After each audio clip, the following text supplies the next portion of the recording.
Wow. A group of environmentalists believe the state of Florida failed to act in preventing a sinkhole from draining radioactive water into the Floridan aquifer. The activists say there were warning signs, but the state ignored them. So they're asking Governor Rick Scott to intervene. News Channel 8's John Rogers joins us now live from Bradenton to explain. John? Good evening, Jen. I have a copy of the letter right here that they're sending to Governor Rick Scott. These activists are angry and they're demanding answers, but the state says these environmentalists are totally wrong. Last year, fear ripped through the region after a sinkhole opened underneath a gypsum stack in Mulberry. Millions of gallons of contaminated water seeped into the aquifer. Nearby residents, like Christy Simpson, say they're afraid to use their own well water. In the middle of the shower, I am literally retching and gagging. But hydrologist Donald Rice believes there were warning signs of this crisis.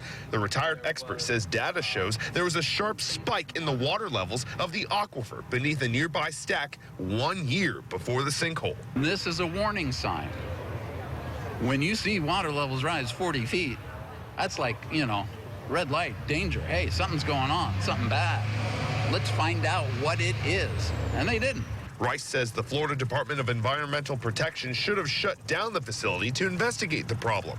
The FDEP and Mosaic, though, beg to differ. I don't think they did their diligence on evaluating the data. I think they chose some data they thought could carry a message and ran with it whether or not the message was correct. FDEP argues there was some work being done on the gypsum stack, and this water level spike has absolutely nothing to do with the sinkhole a mile away. It's completely baseless and without merit. The hydrologist said even if this anomaly was under another stack, it could have still played a role in the sinkhole. The environmentalists are hopeful Governor Scott can investigate whether DEP could have done more.